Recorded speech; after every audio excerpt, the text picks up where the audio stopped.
Hey, my creative friends. I'm sorry I'm a little late today. I was just running around and got away from me for a minute. Today's tip is a little shorter, but that's okay. I still think it has value, and well, I wouldn't share if I didn't think it had value. I don't want to waste your time. That's my point, is I don't want to waste your time when I come in and visit with you. And I know you take your time to listen and share, and so I think it's important what I share with you. First off, met with my friend this morning, and one of my friends, Anne, and she is building a business, and so we talk business things, and it is so energizing to be able to share thoughts and to, work, to be with other people. I told you I'd started that Flourish peer group, and that was energizing. So I just think there's a certain synergy that happens when you start talking creatively and doing things that really just excite and feed you, feeds me. And so anyways, I just thought that's interesting. Another little pass on that I was going to tell you. Okay, tip.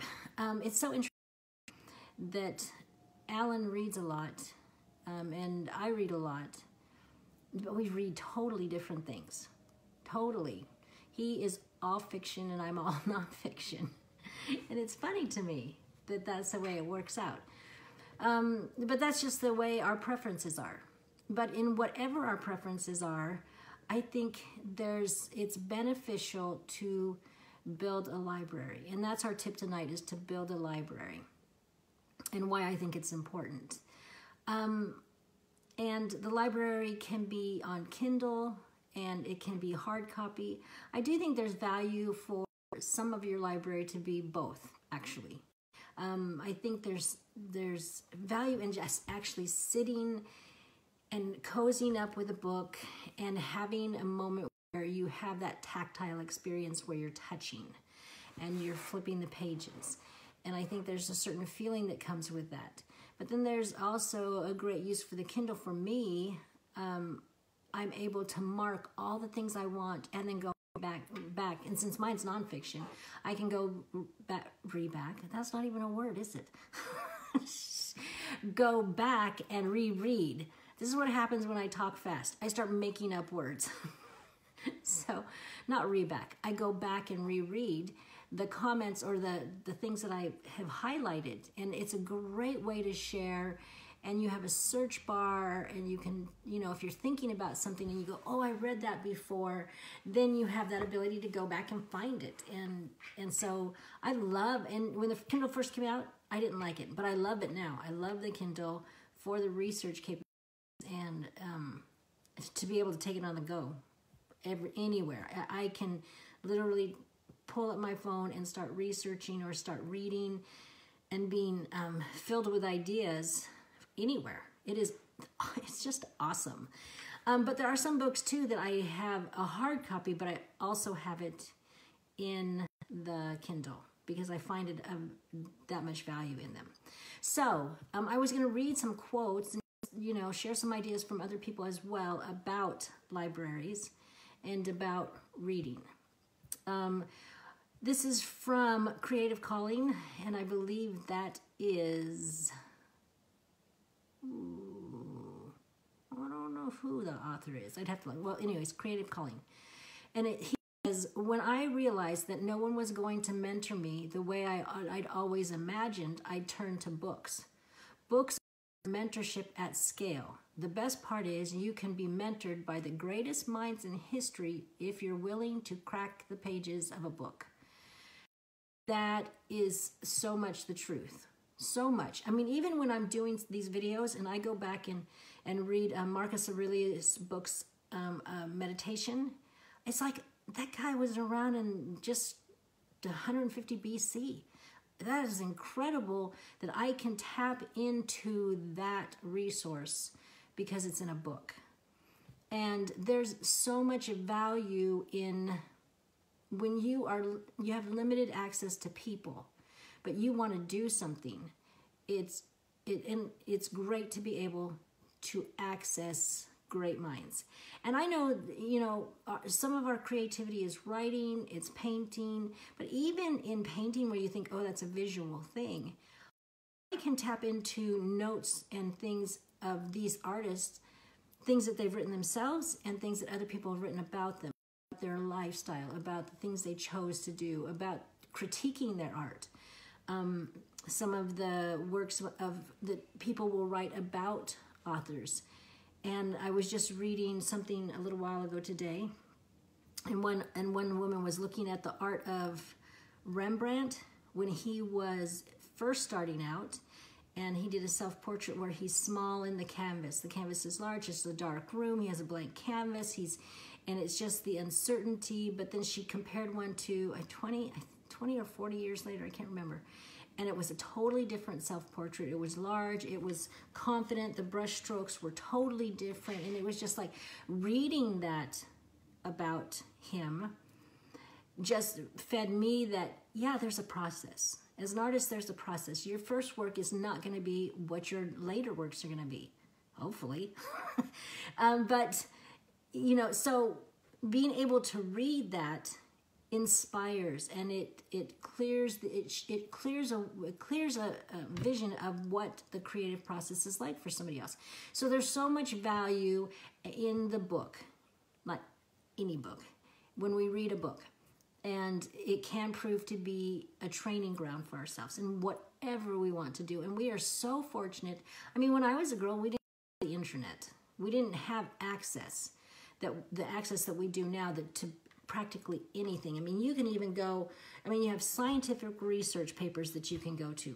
You have museums and archives and all kinds of things. We literally can go in any direction in our search for knowledge and our search for creative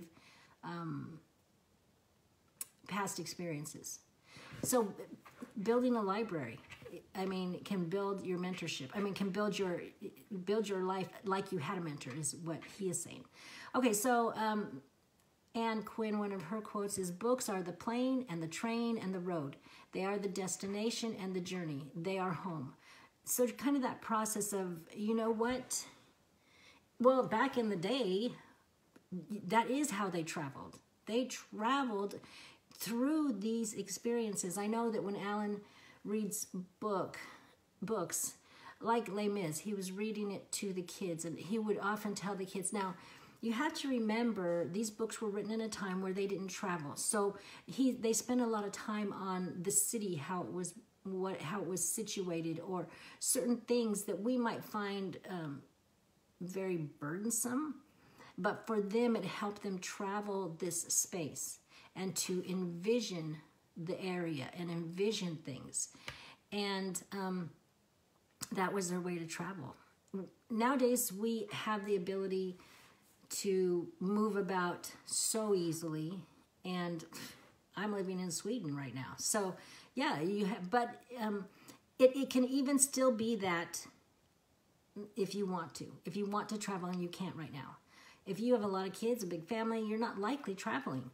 So it can be your plane, your train, your road, your journey. Books can be that for you. Then another quote is from Richard Stern, a novelist, echoes what everyone else in his field says.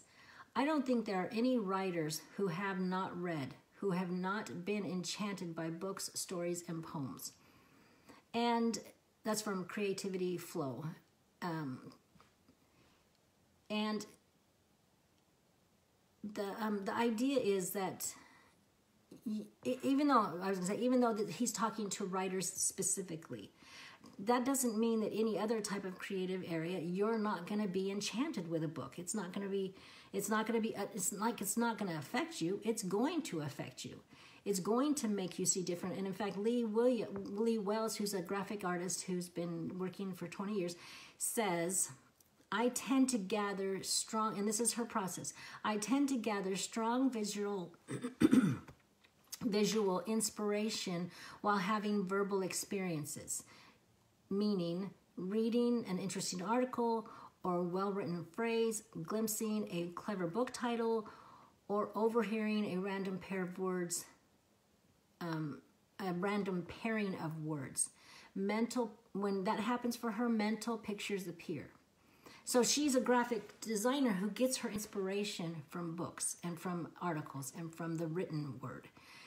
So even though Richard Stern is saying, I don't think there's an artist who hasn't been enchanted by books or stories or poems, that creative genre of writing, it's not the only one that's affected that way. And that's a strong argument for, even if you're a painter, to build yourself a library. And it's still kind of expensive on the Kindle, I think, when you consider the lack of having to have a printed book. But still, it's worth the money. It's worth the money for you to have access to a library. And libraries are kind of old school. They're kind of passé, I guess, in some circles. Yet I think they really knew what they were doing back in that old day where you had a home library. And I was just reading something, and I can't quote where I got it from, but I was reading tonight about they could tell how many patents they would have from the type of children's books that children read. So the children were reading books. In 20 years, it would be the indicator. You could look back 20 years to see what kind of patent. Okay, let me start this over. Okay, they took the patents and looked at what they were, then went back 20 to 40 years in that range, and you could tell by the storybooks that were being read, the popular storybooks being read to those children, and what kind of patents they had. Now, it wasn't, I would like to read more of that and see where they got that research, so that it's just interesting. Interesting how books affect us. Writing books is a creative thing. It's not my creative thing, but it's certainly a creative thing that adds value and is a creative lifestyle. So, another quote, my last quote is, and that one from Lee Wells was from Time Magazine. They have an issue on creativity. And here's another quote from that. There's a critical level of literacy that you need to reach in order to be creative in most fields. For the most part, people get creative ideas from reading. And you know what? I can't argue with that. I cannot argue with that, because it has happened to me over and over and over again. And maybe it doesn't give me a creative idea to draw a picture or to paint a picture, but it gives me a creative idea to look at ideas, to start to remember in a video a while ago, I said, you're going to make creative dots, and that is gathering information that you can later put together in different original ways. And then that's where I will go with my my work. And I like metaphors in my work, so visual metaphors, I like to do that. That happens because I read some different things. So that's the tip tonight. Public library. That's what I do, actually. But build your own personal library. Build your personal library of things that you love. Now, there are several books on creativity that I'm going to tell you about that I think are valuable to read. So one is a fun read. Several things. There's a couple of things in there that I don't quite agree with, but for the most part, it's just fabulous. And in fact, Big Magic, we're talking about an idea they had, and that the idea she saw come out later, and she'd had this idea in her head, and it made her sad, and she mourned it. And I said that Big Magic talked about that idea of ideas needing places to land. So that's a great read. There's also Wired to Create from Scott Barry Kaufman. Excellent read. Hey, Stephanie. I'm just wrapping up and telling about a few books that are great to read for creativity. So Scott Barry Kaufman any article you find of his is really good, but that book, Wired to Create, is great. And then the guy I told you about, that his name is like 20 letters long. His last name is 20 letters long that I cannot even come close to pronouncing. It's actually, I think, 16 letters. I counted after I said that. But his first name is Mihaly. And his last name starts with a C. If you do that and type in his name, I mean, type in that part and creativity. But his book, Creativity Flow, The Psychology of Discovery and Invention, he's someone that all the other creative writers refer to. And he talks about the creative personality that his article, in any article you can read of his, but one of his articles I read, it was the first time I felt like somebody understood my brain and described how I felt as an artist. And I just I've loved all his articles. I haven't finished reading that book, but I've loved all his articles. So what I've read so far is great. Another one, any article that talks about creativity from Bo Brosnan. He doesn't do that all the time, creativity as a subject, but he's had a couple. I think Creativity Crisis maybe is his article, and that one's a good one. Creating by Chase Jarvis. He's another contemporary talking about creativity and his idea. I've listened to him on a couple of podcasts, so his is another good book. Your Creative Brain by Shelley Carson talks about a lot of what our brain is doing. Great book. And let's see, did I say Harvard Business Review on point? This one. A lot of times Time Magazine and Harvard Business Review, they will come out with magazines that are focus on one subject. And Time has one on creativity that I haven't finished reading, but this one is really good too. So the point and the tip tonight, build your own library. Things that you know about, you want to have access to, that will inspire you in your creative journey.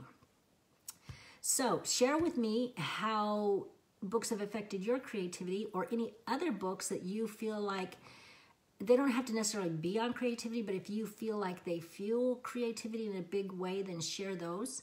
So we have different perspectives on book, because if you recommend a book, I'm more likely to read it than if I just go on Amazon or in a bookstore. And well, I can't even go in a bookstore here because everything's in Swedish. It's kind of hurting me a little bit, because I would go to Barnes and Noble. I try to go at least once a month and just go and look through magazines, books, go to their little cafe, have a little creative moment, just be inspired. And then I'd buy the books that I wanted to buy. And I can't do that here because it's all in Swedish. They do have a tiny little section of fiction in English. But again, I told you I don't read that much fiction. Anyways, I digress. Put your ideas of books in the comments and share with us. And that's it for this tip of building a library. So you have a creative heartbeat, so listen for it. And I will be back tomorrow. And thanks, Stephanie.